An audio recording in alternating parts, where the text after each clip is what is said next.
Amin. Itu ya, Amin. Bung. Oke. Ya, kita break dulu sih, Wo. Ya, assalamualaikum. Baik, tadi mohon maaf sekali lagi karena memang ada sedikit gangguan teknis ya, bukan pada studio dan mungkin seperti tadi Siwo sampaikan bahwa memang ada sedikit gangguan teknis di telepon Siwo Agus Hidayat di Salatiga. Jadi untuk saat ini kita tidak bisa menggunakan kodek dan mohon maaf jika kualitas suara dari Siwo Agus tidak sebersih seperti biasanya ya. Oke, tadi kita akan break sesaat, nanti saya akan bacakan 2 SMS seperti biasa dan juga 1 penelpon. Silahkan Anda bisa menggunakan kembali nanti di 021-398-35905. Sebelum kita lanjut, kita dengar dulu yang berikut ini. In just a few moments, we will witness the change of the year. From 2012 to 2013, we hope to see a better year. Thank you for an impressive 2012, and let's welcome a more promising and exciting 2013.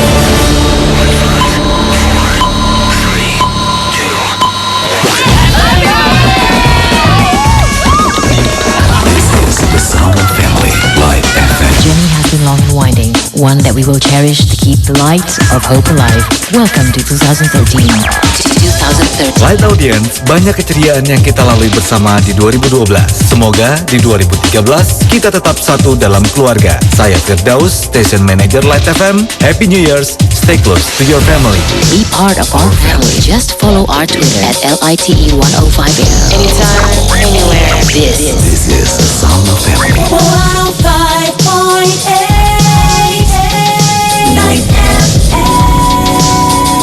Stay close to your family. Sosok yang pertama kali diteladani oleh seorang anak adalah orang tuanya. Sadarkah bahwa ternyata warna suara dan nada bicara anak kita sama dengan kita? Sadarkah bahwa cara anak kita menanggapi situasi stres dan bahagia memiliki kemiripan dengan cara kita menanggapi hal tersebut? Saat kita mampu mengosongkan diri dalam ketenangan, maka kita akan mampu melihat dengan kejernihan pikiran tentang apa yang tersembunyi dalam jiwa-jiwa mungil tersebut. Dengan demikian, kita baru bisa mengetahui apa yang layak kita berikan pada malaikat mungil kita sebagai penerang masa depannya. Dengan mengosongkan diri, berarti kita telah siap untuk menerima kembali sebuah pembelajaran baru. Sesungguhnya, setiap orang yang ingin menjadi orang tua yang baik, hendaklah ia belajar pada anaknya sendiri. Anda masih mendengarkan Berproses Menuju Kesejatian Diri bersama Siwo Agus Hidayat.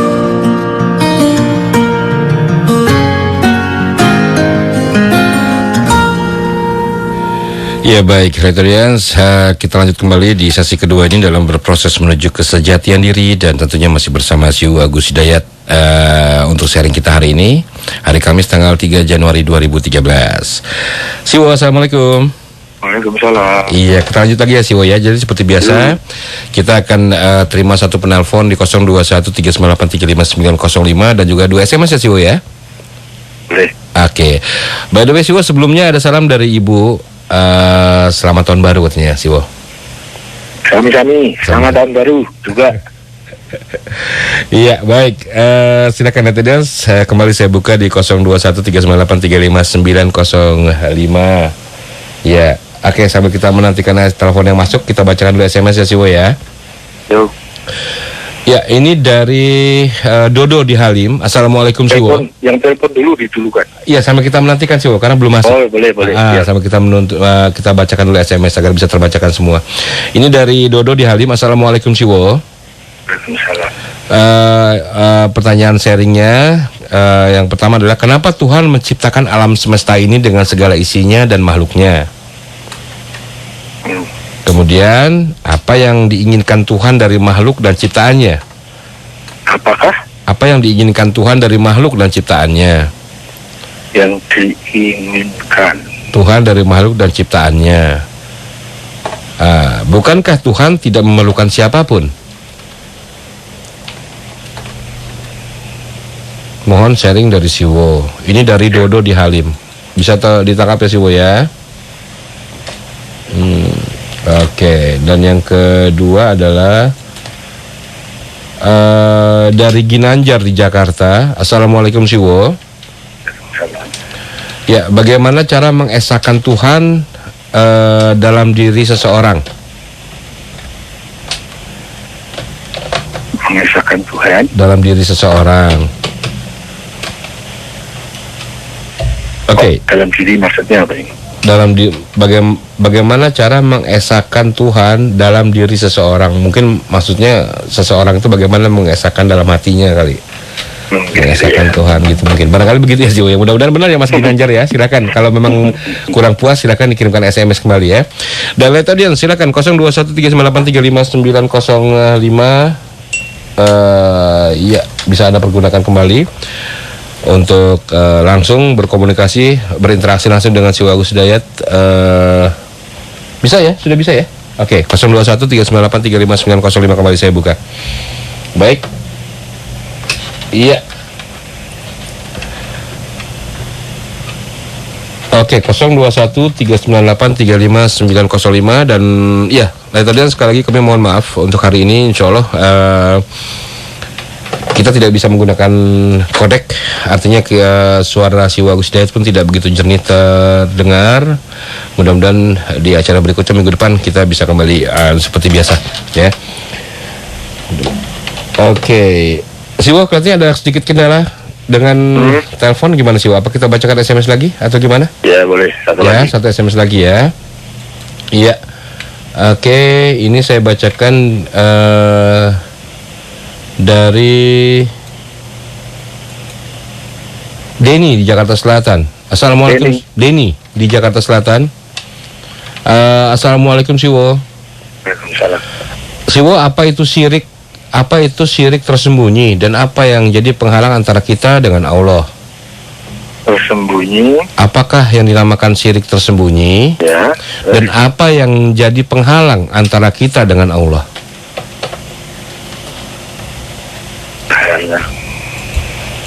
Antara kita dengan Allah. Ya. Ya, saya kira cukup ya Siwo ya. Cukup, nanti kalau masih ada selisih waktu atau sisanya kita tambah bisa ya. Oke, baik Siwo, monggo. Ya, kalau ada telepon yang masuk nanti kita bisa. Ya, nanti saya coba beritahukan ke Siwo ya, saya break ya. Ya. Oke. Kita mulai dari Mas Dodo di hal ini. Kenapa Tuhan menciptakan alam semesta? Nanyanya bukan ke saya tuh, Bang. Nanyanya ke Tuhan tuh. Kita nanya yuk ke Tuhan yuk. Kenapa sih kok menciptakan? Tapi kurang lebihnya begini ya. Karena Tuhan itu maha memberi, ya. Karena Tuhan itu maha mencipta, ya. Pastilah menciptakan. Ya. Kalau enggak kan berarti bukan maha pencipta dan bukan maha pemberi. Terus apa yang diinginkan Tuhan dari makhluknya? Ya. Kalau keinginan untuk dirinya tentu tidak ada karena dia sudah sempurna. Kalau Tuhan punya keinginan itu untuk makhluknya. Ya, misalnya Tuhan ingin kita berbuat baik, Tuhan ingin kita meninggalkan yang buruk. Itu keinginan Tuhan, tapi tujuannya untuk kebaikan kita. Ya, bukankah Tuhan itu tidak butuh kepada makhluknya? Ya iyalah. Makhluknya lah yang butuh kepada Tuhan. Ya, begitu. Kemudian Mas Ginanjar di Jakarta. Bagaimana cara mengesahkan Tuhan? Halo Siwo. Halo. Ya Siwo, sebelum kita lanjut, sebelum terlanjut membacakan ini Mas Ginanjar, kita terima telepon satu penelpon Siwo ya. Yo, Mas. Oke ya. Ya. Assalamualaikum. Waalaikumsalam. Dari siapa ini? Ini dari Doni. Mas Doni di mana? Di Bekasi. Di Bekasi. Mas Doni, bisa tolong dikecilkan atau dimatikan saja volume suaranya karena kita angkat di sini feedernya agar tidak feedback. Iya. Oke. Ya, tolong dimatikan saja. Ya, Oke. Oke, Mas Doni di Bekasi, silakan. Yang mau saya tanyakan, Siwo mohon disaringkan ini tentang. Oke, Siwo mohon disaringkan tentang lafaz Bismillah. Tentang apa? Tentang lafaz Bismillah. Tentang lafaz Bismillah. Dan itu tadi di pertanyaan itu bagaimana cara kita untuk menundukkan hawa nafsu gitu. Jadi maksudnya gimana? Bagaimana cara? Di pertanyaan mana nih? Enggak, di pertanyaan tadi ada yang SMS. Oh, tadi ada yang SMS, oke. Tentang hawa nafsu. Tentang hawa nafsu, ya. Mohon disaringkan cara-caranya agar kita tuh bisa menundukkan hawa nafsu lah yang disebut jihadul akbar itu. Bisa menundukkan hawa nafsu Yang disebut jihadul akbar ini dari SMS yang tadi di penanya sebelumnya ya. Tadi kayaknya ada tentang Jihadul. hawa nafsu gitu. Jihadul akbar ya. Iya. Bagaimana cara kita bisa menundukkan hawa nafsu yang disebut atau yang disebut jihadul akbar. Oke, ini merujuk dari penanya tadi ya. Iya. Oke, baik. Terima kasih. Iya. Ada lagi yang lain, Mas Doni? Udah. Cukup. Oke, makasih Mas Doni. Assalamualaikum. Oke, baik. Siwo. Ini dari Mas Doni di Bekasi. Jadi tadi mau disaringkan tentang lafaz bismillah ya. Apa pertanyaannya, Pak? Tentang lafaz bismillah itu apa yang dimaksud dengan lafaz bismillah itu tentang mohon disaringkan. Itu saja. Ya, Pokoknya pertanyaannya tentang bismillah itu apa? hanya mohon disaringkan tentang lafaz bismillah. Itu saja. Kemudian yang kedua adalah merujuk dari penanya tadi adalah itu yang menanyakan lewat SMS mengenai hawa nafsu ya. Bagaimana kita bisa menundukkan hawa nafsu yang disebut dengan jihadul akbar? Gitu. Bagaimana menundukkan hawa nafsu kita yang disebut dengan jihadul akbar. Yuk. Jadi tolong disaringkan juga Siwo. Itu saja saya kira Siwo ya. Yuk. Oke, silakan Siwo. Ya, ini saya dulukan nih sebelum tadi Mas Ginanjar ya. Ya. Mas Doni di Bekasi. Mohon disarankan tentang lafal bismillah. Bismillah itu lafal. Lengkapnya bismillahirrahmanirrahim. Nah, lafal bismillahirrahmanirrahim itu sering disebut dengan basmalah. Jadi basmalah itu sebutannya, namanya, bentuk lafalnya, redaksinya adalah bismillahirrahmanirrahim. Nah, kalau mau disaringkan apanya ya? Kan saya tadi nanya, pertanyaannya apa tentang ini?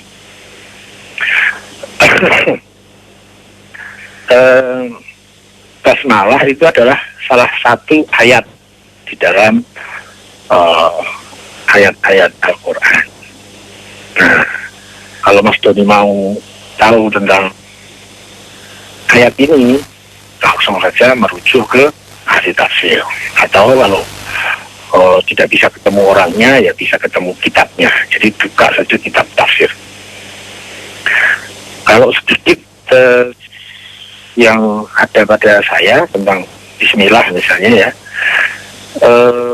itu sangat terkait dengan kewaspadaan niat. Jadi niat, kita diajari mau makan bismillah, mau minum bismillah, mau tidur bismillah, mau bisnis bismillah, mau nyari istri bismillah, dan seterusnya. Setiap aktivitas itu kita diajari dengan bismillah. Ya, ini bukan masalah tafsir ya, tapi beberapa yang saya pahami tentang antara lain fungsi dari basmalah itu. Bismillah itu mengajarkan kepada saya bahwa niat, motivasi, semangat dalam melaksanakan apapun yang kita lakukan, baik kegiatan hati, kegiatan fikir, maupun kegiatan indera dan fisik, itu kita diajari bismillah. Jadi makan itu bismillah dengan nama Tuhan, atas nama Allah. Ya, bukan atas nama kenyang. Nah, misalnya gitu biar enak ya. Bisnis, bismillah, bukan atas nama uang. Belajar, bismillah, bukan atas nama nilai, bukan atas nama pandai. Ya, biarlah nanti kalau makan kenyang pasti ikut. Ya, kalau kita bisnis, ya, laba itu pasti ikut. Kalau kita belajar pandai itu pasti ikut. Jadi itu hanya kitab. Nah, saya diajari dalam melaksanakan apapun, melakukan aktivitas apapun, itu bismillah. Jadi niatnya adalah melaksanakan perintah Tuhan. Bismillah. Yang lain-lain tidak perlu kita niatkan, karena Yang lain-lain itu sudah ada hukumnya, ada akibat logisnya, ada akibat yang mengikutinya. Ya misalnya contohnya tadi, makan, itu tidak perlu kita niatkan untuk kenyang. Karena pasti kenyang itu nggak usah kita niatkan, dia mengikuti. Belajar, itu pandai nggak usah kita niatkan. Karena itu sudah akibat logis. Orang yang belajar, pasti pandai. Itu ada hukumnya. Kita bisnis dengan niatnya bukan untuk mendapatkan laba, karena laba itu sudah akibat logis dari orang yang bisnis. Pada dasarnya seperti itu. Itu sedikit pemahaman saya tentang bagaimana memposisikan basmalah itu. Kemudian lanjut yang kedua, bagaimana menundukkan hawa nafsu dengan jihadul akbar. Kita perlu bedakan antara hawa nafsu dengan nafsu. Nafsu itu adalah salah satu fasilitas, adalah salah satu anugerah, salah satu karunia, sebuah sarana untuk kesempurnaan hidup kita, sebuah sarana untuk kebahagiaan kita, namanya nafas, ya. Nafas itu anugerah yang sifatnya spiritual. Nah, nafas itu mempunyai karakter dasar, selalu memikirkan dirinya sendiri, selalunya ingin menang, selalunya ingin santai, selalunya ingin menang. Yang sering disebut dengan keakuan. Sehingga pada dasarnya dia itu sembarang. Tidak ada aturan yang jelas, tidak ada validator yang jelas pada karakter dirinya. Dia maunya ya semau gue. Itu adalah nafas. Tapi itu adalah salah satu karunia. Jadi nafas itu dasarnya baik. Ya. Tetapi kalau dia melampaui batas kebenaran, itu yang disebut hawa nafsu. Ya. Jadi hawa nafsu itu adalah aktivitas nafas yang melanggar batas kebenaran. Itu disebut hawa nafas. Nafas adalah salah satu unsur kedirian kita yang itu merupakan fasilitas sarana untuk menyempurnakan diri. Ya, kita bedakan dulu antara hawa nafsu dan nafsu. Hawa nafsu itu adalah pekerjaan nafsu yang salah. Itu disebut hawa nafsu. Nah, bagaimana menundukkan hawa nafsu? Kalimatnya saya rubah sedikit. Bagaimana menundukkan nafsu agar dia tidak melakukan pelanggaran batas yang disebut hawa nafsu. Yang perlu kita tundukkan adalah nafsunya, bukan karena hawa nafsu itu akibat nafsu yang melanggar batas kebenaran. Nah, kalimatnya saya rubah sedikit. Bagaimana menundukkan nafsu? Ya, kita harus tahu dulu kalau mau menundukkan nafsu, siapa yang bisa menundukkan? Yang bisa menundukkan nafsu itu adalah nurani. Selain itu tidak bisa.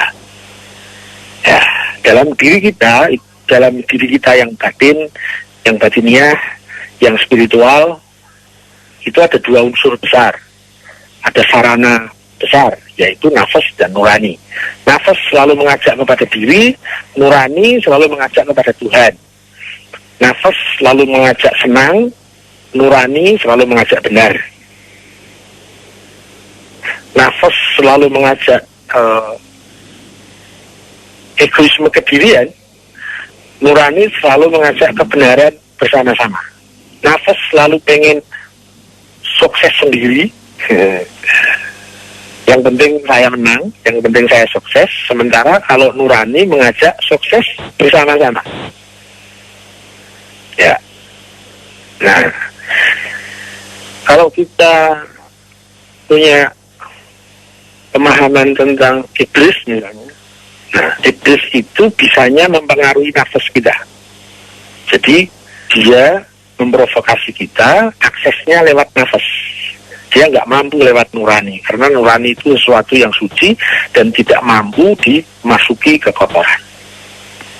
Berbeda dengan malaikat yang unsurnya kesucian. Dia kalau mau mengajak kita, mau membantu kita, itu aksesnya lewat nurani. Bisa juga lewat nafas, pada saat nafas sudah menjadi suci seperti nurani. Ya, kalau kita belum mampu mengelola nafas ini, atau istilahnya menundukkan nafsu, maka jalan masuk iblis itu akan terbuka. Semakin nafsu ini dia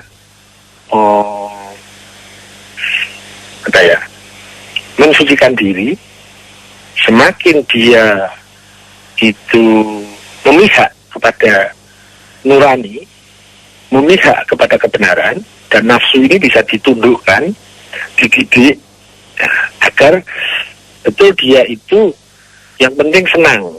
Tapi kalau dia sudah dididik, senangnya adalah kepada yang benar, senangnya kepada yang bijak, senangnya kepada yang indah, senangnya kepada kesucian. Nah, itu berarti sudah terdidik. Nah, maka akses iblis akan semakin tertutup. Semakin dia bekerja sama dengan nurani, sama dengan semakin mempersempit akses iblis masuk. Ada pada saat nafas ini dia diakses oleh iblis dan dia menjadi murid iblis, maka pada saat ditinggal iblis pun nafas ini sudah menjadi tidak bermutu, maka dirinya sudah menjadi setan.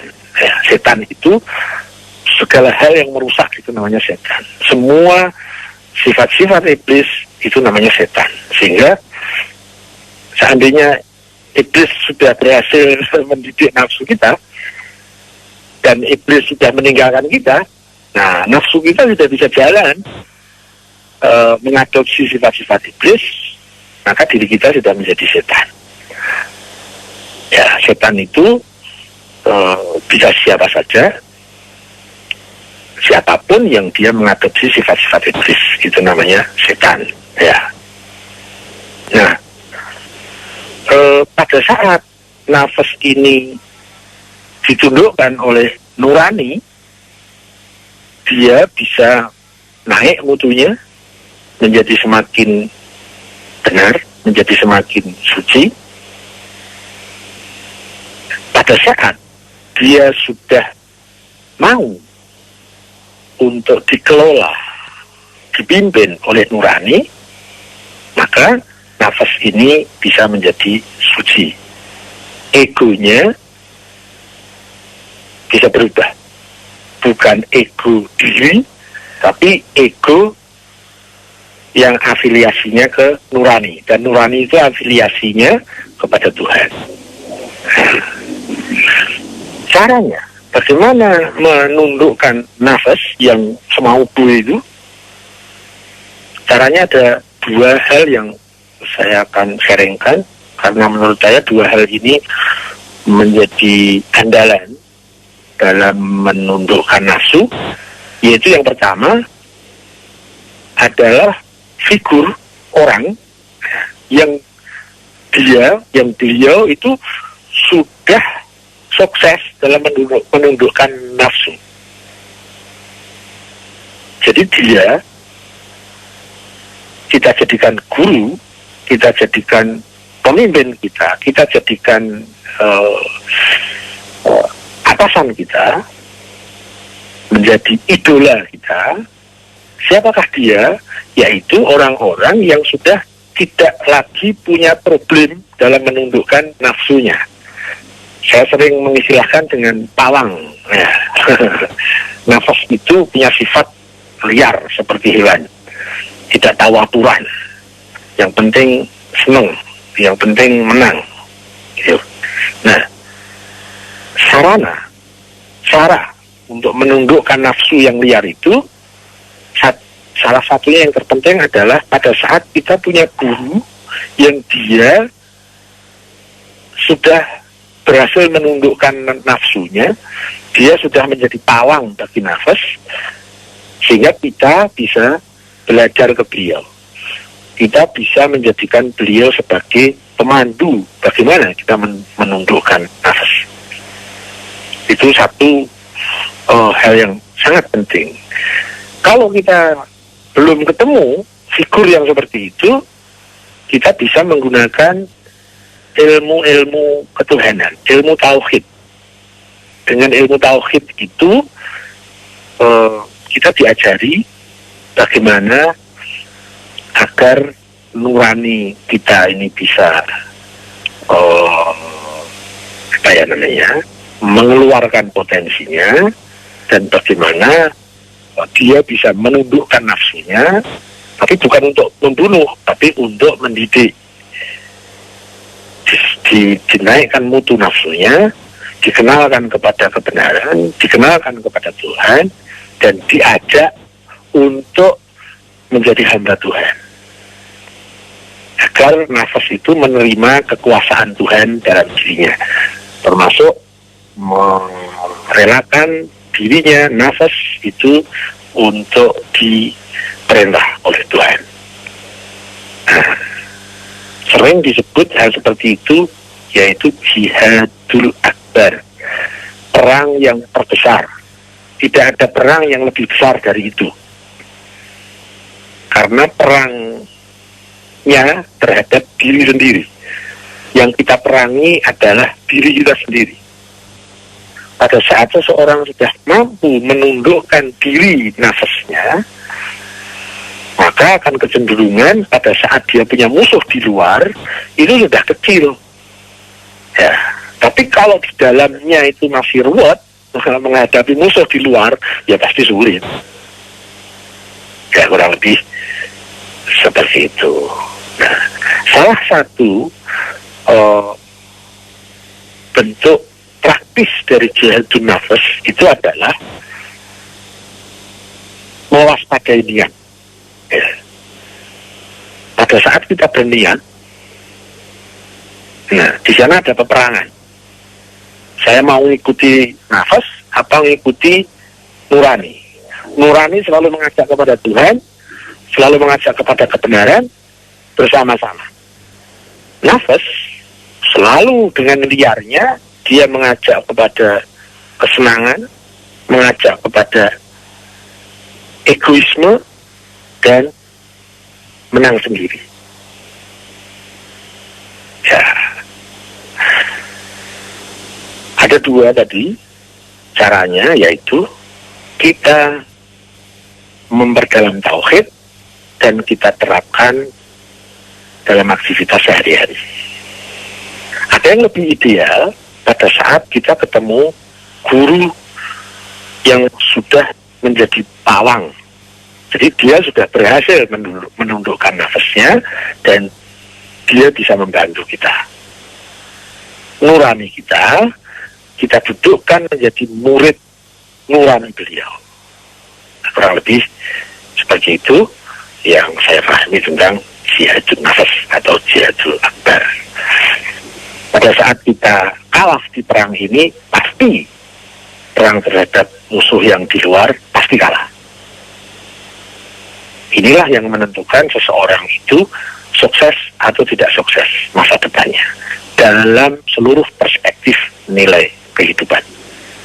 Jadi mutu dan tidak mutunya kita, saya, Anda, itu ditentukan oleh ini yang disebut dengan jihadul akbar. Jihadul akbar itu menundukkan nafsu, kemudian mendidiknya agar dia bisa berbudaya nurani, sehingga apa yang dia senangi adalah kebenaran, apa yang dia senangi adalah nilai-nilai ketuhanan, apa yang dia senangi adalah kebenaran bersama-sama, sukses bersama-sama.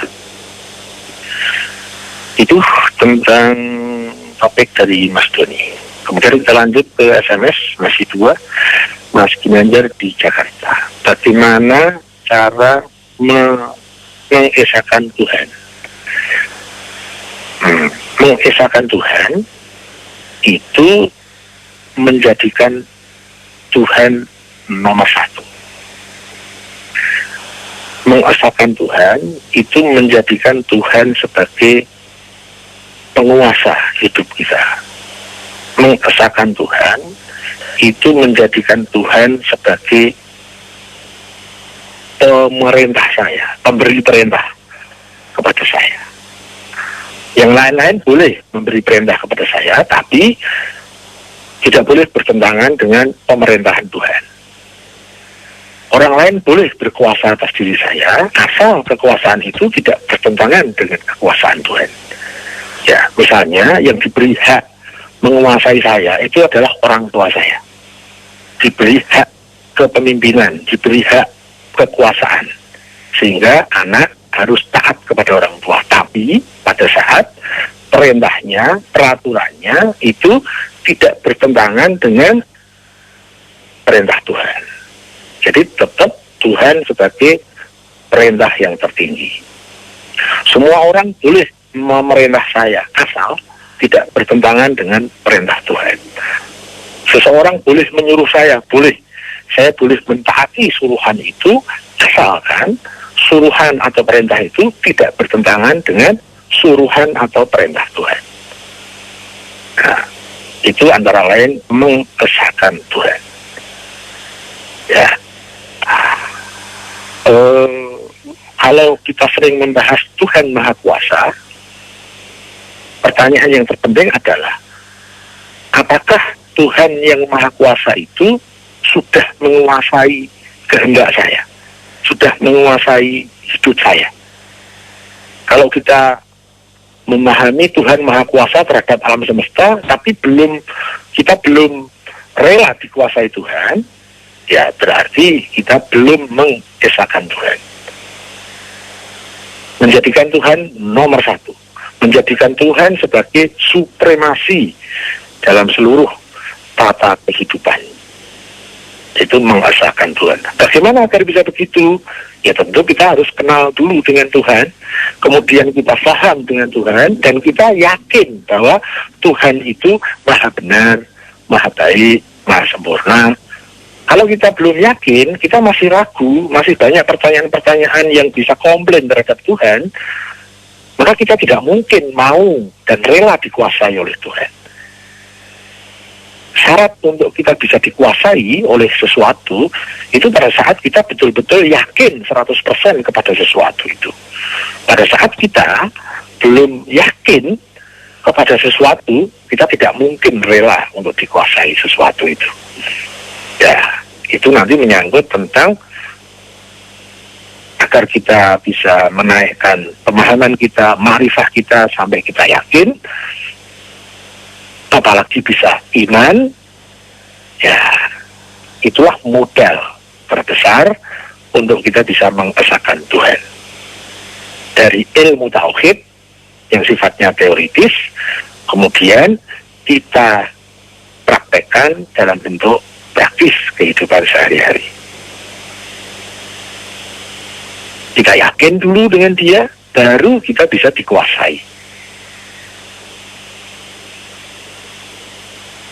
Orang beriman pasti dia sudah rela dikuasai oleh Tuhan. Dia sudah ridho terhadap Tuhan. Dia sudah rela terhadap Tuhan.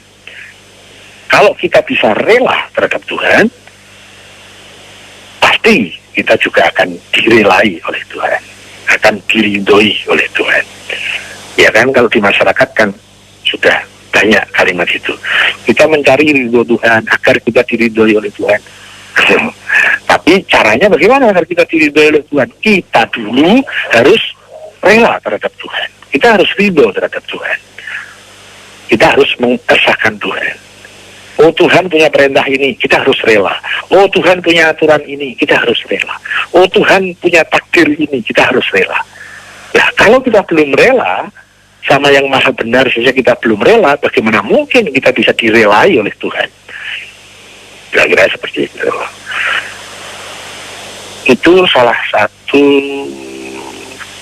perspektif saya tentang bagaimana mengesahkan Tuhan. Ya, menjadikan Tuhan sebagai nomor satu, menjadikan Tuhan sebagai supremasi, menjadikan Tuhan sebagai dominator yang menguasai saya. Kalau saya dikuasai oleh diri saya atau saya dikuasai oleh orang lain, itu tidak ada jaminannya saya menjadi baik, saya menjadi benar, saya menjadi sukses. Tapi pada saat saya merelakan diri saya dikuasai oleh Tuhan, menurut saya itu adalah jaminan pasti bahwa kita akan menjadi manusia yang baik, manusia yang benar, manusia yang sukses. Terakhir, Mas Denny di Jakarta Selatan, apakah syirik yang tersembunyi itu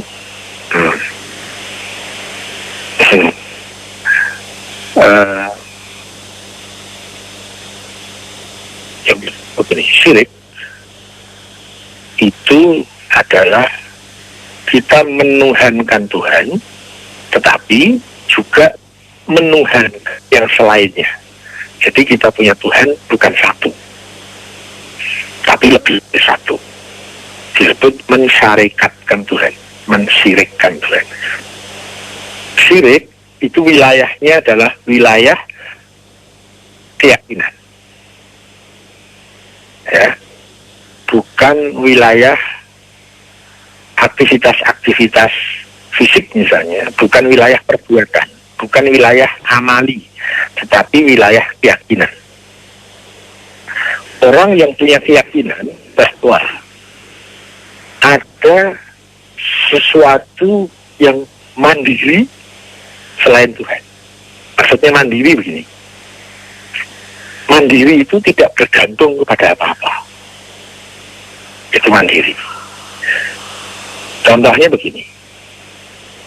Kalau saya minum obat pusing, sehingga pusing saya hilang. Tapi saya punya keyakinan bahwa obat pusing itu mempunyai kekuatan untuk menghilangkan pusing karena dia bersandar kepada hukum Tuhan. Karena dia itu diberi kadar oleh Tuhan seperti itu. Ya, jadi bukan semata-mata obat pusing itu yang memberi kesembuhan kepada saya, tetapi obat pusing itu mempunyai kadar penyembuh pusing karena diberi kadar oleh Tuhan, diberi takdir oleh Tuhan, dia bisa menjadi penyebab hilangnya pusing. Nah, kita mengatakan ini obat menghilangkan pusing, ya, tapi kalau keyakinan kita bahwa kekuatan pada obat itu tidak mandiri, maka berarti tidak ada kesyirikan.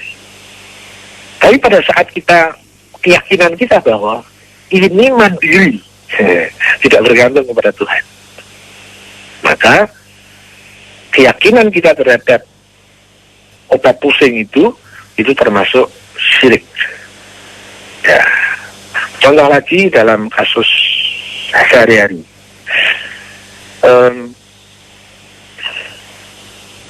Kalau kita sedang melaksanakan perintah Tuhan, atau lazim disebut misalnya beribadah, tetapi di samping kita bismillah, tapi juga bismi selain Allah.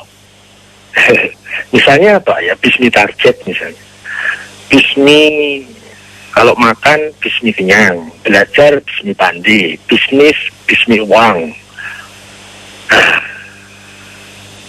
ini juga termasuk,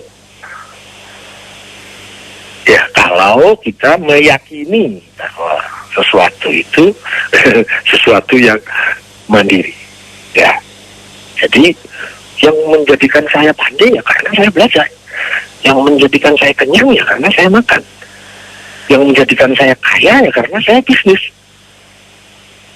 Tidak digantungkan, tidak dirujukkan, jadi tidak rojiunnya tidak kepada Tuhan. Berarti kita menjadikan Tuhan sebagai kemandirian, tapi kita meyakini ada sesuatu yang lain yang juga mandiri. Itu setahu saya disebut syirik. Nah, kita beribadah ingin dinilai Tuhan, tapi juga kita menjadikan penilaian sosial, penilaian masyarakat sebagai sesuatu yang mandiri dalam keyakinan kita. Nah, indikatornya kalau kita berbuat baik dan dipuji oleh orang, itu kita senang. Itu indikator yang menunjukkan bahwa kita belum mengesahkan Tuhan. Kita mendudukkan Tuhan sebagai Tuhan, tapi mendudukkan selain Tuhan yang mempunyai kemandirian. Buktinya apa? Kalau kita dinilai jelek oleh masyarakat, kita susah. Berarti ada nilai kemandirian, penilaian masyarakat mempengaruhi diri saya. Ya, kita beribadah ingin dinilai orang. Itu salah satu yang disebut dengan riya. Dan riya itu adalah bagian yang disebut syirik dan sering dihubungkan dengan syirik yang tersembunyi. Ya, salah satu contoh syirik tersembunyi adalah riya. Kita beribadah tapi untuk dinilai orang. Sehingga kalau kita dipuji orang, senang. Kalau kita dicela orang, susah. Nah, yang enak itu orang yang beriman. Dia melaksanakan tugas penghambaan, mau dinilai orang baik, mau dinilai orang buruk, itu tidak ada masalah, karena tidak merubah apa-apa dalam dirinya. Jadi, dia pribadinya lebih cool, lebih tenang, lebih stabil, ya. Dia dipuji juga tidak menjadi pongah, dia dicela juga tidak menjadi susah. Ya. Tapi kalau orang masih egois, ya, egonya menguasai dirinya, bukan Tuhan yang menguasai dirinya, itu mudah sekali. Dicela susah, dipuji senang. Rentan sekali, gitu. Rentan terhadap pengaruh-pengaruh luar. Nah, yang paling menjadikan seseorang syirik, itu bukan hal-hal yang di luar dirinya, tapi ada di dalam dirinya. Apakah itu? Yaitu egoismenya. Sehingga kita bertuhan, ya, tapi yang memerintah saya adalah ego saya. Kita bertuhan, ya, tapi yang menguasai saya adalah kehendak saya sendiri, kemauan saya sendiri. Ya, pangkal kesyirikan itu ada pada egoisme. Ya, sehingga itu terkait dengan jihadun nafas tadi. Jihadun nafas itu luar biasa pentingnya, luar biasa fungsinya dalam rangka memproses diri kita lebih bermutu, lebih sempurna, dan lebih bahagia, lebih sukses ke depannya. Nah, orang yang dalam proses jihadun nafas berarti pada proses yang benar. Dia boleh jihad dengan apapun, tapi lupa terhadap jihadun nafas, maka itu indikator kuat bahwa kita gagal dalam kehidupan ini. Karena baik buruknya kita itu sangat ditentukan. Kita berafiliasi ke nurani atau ke ego, nafas. Jadi orang egois pasti dia adalah orang yang gagal. Meskipun dia kaya, meskipun dia penguasa, meskipun dia terkenal, tapi masih saja egoismenya main dalam dirinya, menjadi dominan, pasti dia orang yang rentan sekali. Rentan, mudah sakit, mudah mengeluh, mudah khawatir, mudah dendam, sulit memaafkan, sulit bijak, ya, mudah sekali sakit hati, dan seterusnya. Orang yang sukses indikatornya adalah orang yang jihadun nafasnya kuat. Maka dialah indikator kuat. Dialah orang-orang yang sukses. Dia mampu menghadapi cuaca apapun, kondisi sosial apapun, kondisi informasi dan komunikasi apapun, bahkan dia dicela dan dipuji, itu bukan hal yang bisa memengaruhi ketenangan dirinya. Ya, mohon maaf Audience, katanya ada sedikit gangguan dengan Siwo Agus Hidayat. Oke, saya akan coba kembali menghubungi beliau, dan sebelum kita coba hubungi, kita dengar dulu yang berikut ini.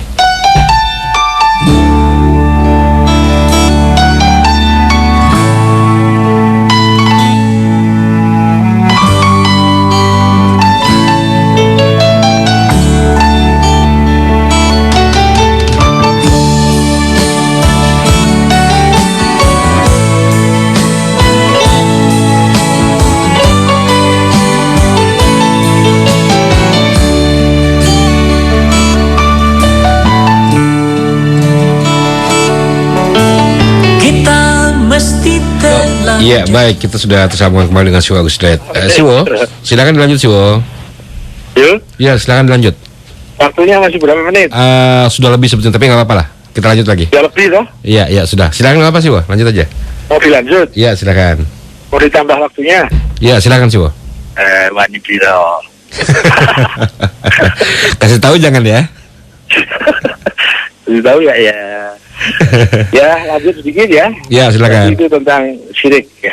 Kemudian terakhir, apa penghalang antara kita dengan Allah? Penghalangnya adalah perbuatan buruk kita, perasaan buruk kita, pikiran buruk kita, dan kelakuan buruk kita. Atau kalau mau disingkat, apa yang menjadi penghalang kita dengan Tuhan? Yaitu egoisme kita, atau istilah lain hawa nafsu, yaitu nafsu yang dia sudah melampaui batas. Itulah yang menghalangi kita dari nurani kita, dan itu pula yang menghalangi kita dari akses kepada Tuhan, kepada malaikat dan lain-lain. Ya, apa yang menghalangi kita dari Allah? Menurut saya satu-satunya itulah yang menghalangi kita dengan Tuhan, sehingga kita pintu kesuksesan kita tutup sendiri, pintu kesempurnaan kita tutup sendiri. Apakah itu? Yang disebut dengan anania, egoisme, nafsu yang sudah punya budaya, kebiasaan dengan hawa nafsunya. Itulah satu-satunya yang saya tahu sebagai penghalang kita kepada Tuhan.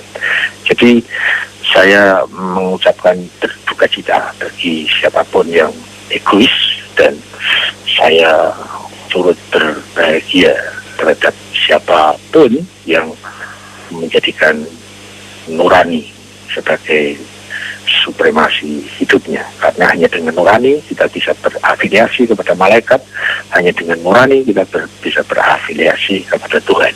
Dan itulah jalan kesempurnaan, jalan menapak jalan spiritual, jalan berproses menuju kesejatian diri, jalan kesuksesan saat ini dan yang akan datang. Itu bro, rampung. Iya Siwo. Itu ya, pamit ya. Monggo Siwo. Boleh ya? Wani Piro. Oh, ikut-ikutan. Iya, monggo Siwo. Insya Allah kita ketemu lagi minggu depan, dan mudah-mudahan kualitas suaranya seperti biasa bagus kembali ya Siwo ya. Ya, nanti habis acara tolong saya ngobrol sama teknisi. Ada Pak Es. Iya, ada teknisi di kami masih ada. Nanti ya, ada teknisi ya. Oke, nanti saya suruh hubungi beliau. Suruh hubungi Siwo, ya. Ya, teman-teman, saya mohon pamit. Terima kasih atas partisipasinya. Mohon maaf atas segala kekurangannya, dan saya sekali lagi mohon maaf telepon rumah saya yang error. Dan semoga kita dipersaudarakan dalam kebenaran. Amin. Assalamualaikum warahmatullahi wabarakatuh. Waalaikumsalam warahmatullahi wabarakatuh. Terima kasih Siwo Agus Hidayat. Dan itu dia, mohon maaf sekali lagi seperti yang disampaikan Siwo tadi, bahwa memang ada sedikit masalah di hubungan telepon kami dengan Siwo di Salatiga. Ya, Letodians, akhirnya saya harus mengakhiri acara berproses menuju kesejahteraan diri edisi hari ini. Hari Kamis tanggal 3 Januari 2013. Insya Allah minggu depan di jam dan waktu yang sama kita akan kembali sharing dengan Siwo Agus Hidayat. Saya Sam Onyx, kemudian juga Jack Plam-Plam, dan para teknisi kami mengucapkan terima kasih atas kebersamaan Anda. Mohon maaf keterbatasan yang kami miliki. Wabillahi taufiq wal hidayah. Wassalamualaikum warahmatullahi wabarakatuh. kasih. Anda sudah mendengarkan Berproses Menuju Kesejatian Diri bersama pemikir spiritual Siwo Agus